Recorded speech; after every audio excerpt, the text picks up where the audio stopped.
Good afternoon and welcome to the Omni Coalition News Show, aka TOCNS. This show is an amalgam of strange, weird, bizarre, off the wall, off the wall, and otherwise things you don't normally see anymore from most news sources these days. During a time of political overabundance and divisiveness, we present you with more unifying topics to discuss for the most part. For links to those articles, the music, and anything else potentially interesting, check the underbar in the description below. Anyway, I am Alexander, and you, viewer, of course, are you. Today is Tears Day, aka Tuesday, June 20th, 2023. So let's jump into the news today, shall we? I have a couple articles for y'all. Let's see here. From Oddity Central, we have teachers sound alarm on trend of students as old as 11 still wearing diapers. Wow. So not only are kids now so confused about the bathrooms, which they can use, that now they just go to the bathroom in their pants. Well, I guess this is the way society is heading. Teachers in Switzerland recently reported a worrying number of students, some as old as 11, still coming to school in diapers because they never learned how to use a toilet. Wow. Yeah, that's what I was just saying. How have you not been potty trained by 11? Really? Well, I guess they identify as cats. That's why they have litter boxes in school bathrooms now. Literally, look it up. That's a thing. In Switzerland, some children begin school at the age of 4, so it is not uncommon for them to still be wearing diapers. However, they are not the problem that many teachers in the European country are reportedly facing these days. According to multiple sources, students as old as 11 years old are coming to school in diapers, and teachers are expected to clean and change them if necessary. What? Wow. That's whoa. No. What? Apparently, the problem has become so widespread that one headmaster in Aragao is organizing events to inform parents that children have to be dry when they return to school after the summer holiday, while another school is putting out flyers to inform parents that teachers are not responsible for changing school children's diapers. What the hell? What? Okay, what the... Okay, I gotta send that to Alice right now. I can't comprehend this. Definitely we're going to be talking about this in the Peanut.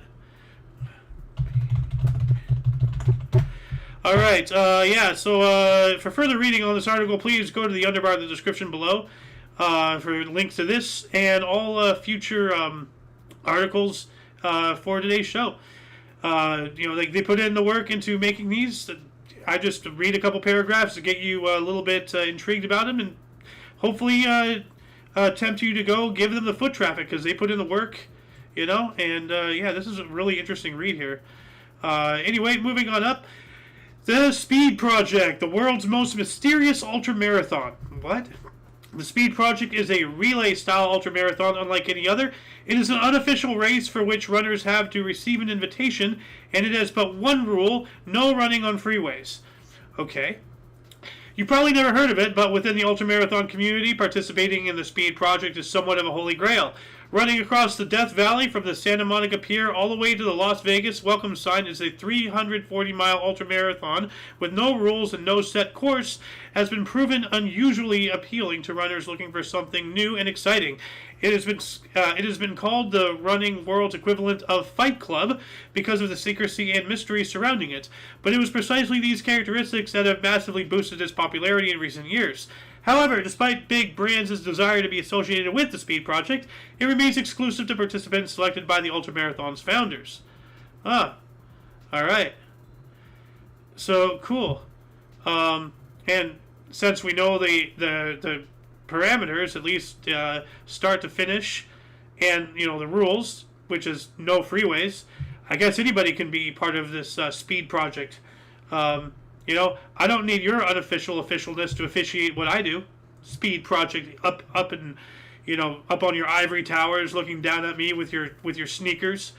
So, anyway, moving on up from UPI, LSU fans order 21,435 Jell-O shots to break College World Series record. That's a lot of Jell-O shots, and I'm not a supporter of Jell-O because of Monsanto and GMOs and all that stuff, but this is still pretty amazing here. Louisiana State University fans broke a record in an unusual College World Series tradition by ordering and downing more than 21,000 Jell-O shots from an Omaha pizzeria. Kevin Colgat, owner of Rocco's Pizza and Cantina in Omaha, I think Nebraska maybe, Louisiana, okay, said he started making Jell-O shots in school colors during the 2016 College World Series, and the Jell-O Shot Challenge has since become an annual tradition for fans to show support for their favorite schools. The University of Mississippi set a record for the challenge in 2022, with Ole Miss supporters ordering 18,777 Jell-O shots during the 10-day tournament. LSU, making its first College World Series appearance since 2017, blew past that total Monday when the number of Jell-O shots ordered reached 21,435. All right. That's a lot of shots. Shots, everybody! More from UPI. Soccer game in Ireland interrupted by flag-stealing toddler. Huh. A women's soccer game in Ireland was briefly interrupted when a toddler in attendance ran off with a corner flag. The game between the Cork City women and Dublin's DLR Waves in Fermoy was stopped around the 44th minute when a curious toddler pulled up a corner flag and ran off. And they even have a video here, so... Oh, I see him. Yeah. Huh. But they had to stop the game for that? Okay. Well, where are your parents? Why is nobody, doing anything about this? They're just standing and watching him. Ridiculous. Very bad parenting right there. That kid's parents should be absolutely ashamed of themselves for letting this happen. Absolutely ashamed. Anyway, moving on up from UPI as well, Ohio woman refuses to remove 9.5-foot werewolf from her yard. And I saw this before the show, and she has the whole thing. It's like it's on a platform. She bought it from like a hardware store, but it's on a platform, and everything's like nailed in, with stakes, like how you would stake down for a tent. And there's ropes behind it, like so. It is fastened in there. It says here, an Ohio woman said that she has no plans to remove a nearly 10-foot tall werewolf statue from her yard, despite a warning from the city. Mary Simmons of Dayton said she bought this 9.5-foot werewolf as a Halloween decoration last October and soon decided to leave it up all year. So it says, quote, "He's kind of become my house mascot," Simmons told WKEF-TV. "I kind of took it as a security thing. Who wants to break into a house with a 9.5-foot werewolf sitting outside of it? I know I wouldn't," end quote. Well, I mean, if anything, somebody would actually come and steal it. I know I would. I love a werewolf statue outside of my house. That's really cool. So, but yeah, like I don't know what the city has against this. Like, let people express themselves. I mean, it's not causing any real hazards. I mean, like I guess for driving's sake, people are just driving and it's the middle of like what what is it? It's June. Yeah, and then they look around, they see that it can probably cause an auto accident, but I don't know. I can see the points on both sides, so this is a difficult thing to judge on. But anyway, let's move on up here. More from UPI. Student stands nearly 16 miles in a Conga line to break world record. All right. A team of Connecticut high schoolers danced for nearly 16 miles in a Conga line to break a world record and raise money for an adult daycare center. Okay. The Conga for All event, organized by Greenwich High School junior Omar Galal, saw Galal lead a Conga line for 64 laps around the track at the school's Cardinal Stadium.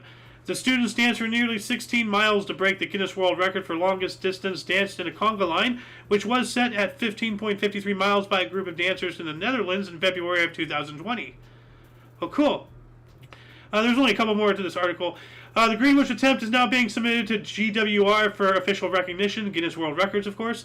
The event raised $8,500 for River House Adult Daycare Center by the end of the 64th lap, with fundraising efforts still ongoing. Well, all right, that's cool. I don't know what's an adult daycare center. Is that like a retirement center? Or is this people who are just inept, who are like my age, who want to be lazy? I don't know. Anyway, from Associated Press News, auto shop owner who paid worker in 91,500 oily pennies ordered to pay nearly $40,000 more. Okay, let's look into this here. The owner of an auto repair shop who paid a former employee with 91,500 oily pennies has been ordered by a judge to pay nearly 4 million more cents. Wow. A federal judge ruled that Miles Walker, who owns a OK Walker Auto Works in Peachtree, Georgia, owes $39,934 to 9 workers for unpaid overtime and damages. Attorneys for Walker agreed to the payments to settle a civil lawsuit brought by the U.S. Labor Department that accused Walker of retaliating against former employee Andrews Flatton in 2021. Why couldn't I read retaliating? After Fulton filed a complaint with the agency saying Walker owed him a final $950 paycheck, the employer dumped that amount in oil-covered pennies in Flatton's driveway. The mountain of loose change came with a pay stub signed with an expletive. The Labor Department said further investigation found that Walker's business had also violated overtime provisions of the Federal Fair Standards and Labor Act. Wow, so this guy's a sleazeball. Wow, what an absolute piece of garbage. So I hope he gets some jail time for this.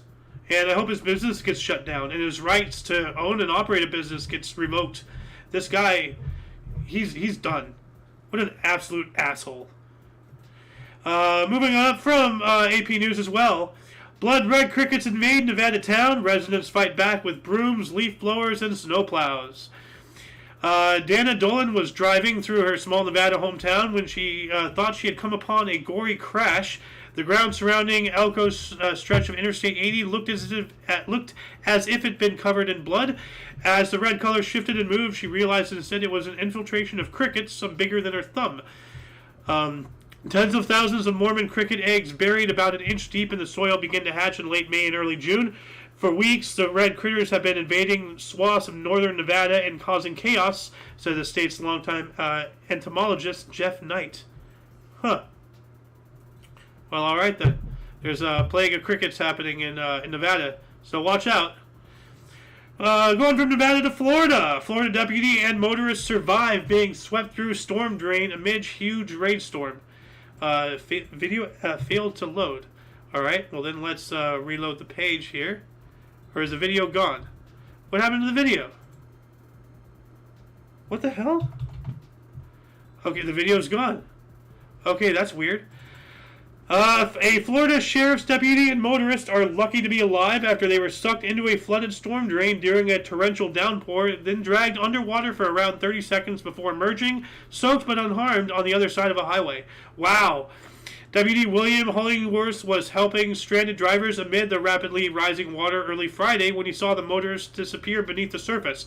Hollingsworth, quote, rushed to his aid without regard to his own safety, end quote, as Covada County Sheriff Chip Simmons told reporters. The pair traveled nearly 100 feet or 30 meters under 4 lanes of Highway 98. The episode was recorded by the deputy's body camera, although the underwater portion of the video is completely dark, filled only with the muffled sounds of rushing water. That is terrifying. That is, woof, yikes.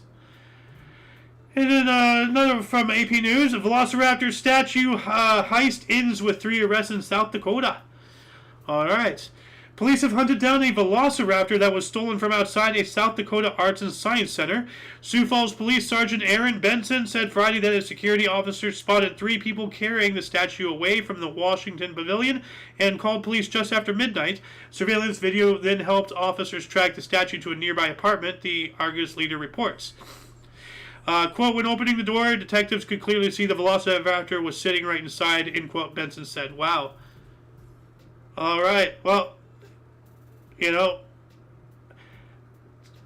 I'm trying to remember what it was I said earlier, like me stealing something. Like, I would totally steal a Velociraptor statue, but I didn't. Somebody else did it for me. Cool. Anyway, moving on up. From Ripley's, the weirdest water stories of 2023 so far. So Dr. Deep submerges for 1/3 of the year. Yeah, I remember covering that a couple of times. Whale watchers get a killer surprise. Yeah, I remember covering that too. Surfers conquer the world's longest lasting waves. Covered that. I don't remember this fish of a tale. 9-foot monster catfish. Whoa! I don't remember covering that, but 3 out of 4. Pretty good. But yeah, that shall be it for the show. Once again, you can check the underbar of the description for any links you may be interested in, including but not limited to all things Omni Coalition. For your dose of different, odd, and unusual news, we stream every Tuesday and Friday at 3 p.m. Pacific Time, which is 4 p.m. Mountain, 5 Central, and 6 Eastern, respectively. For all of you and all of us, I am Xander, and you are you. And until you catch us next Friday, or if you're interested in a history show, we have a history show every day at 11 in the morning Pacific Time. Anyway, until you see us again, don't forget to look right and left at every intersection, rate 5 thumbs, and subscribe. Toodles!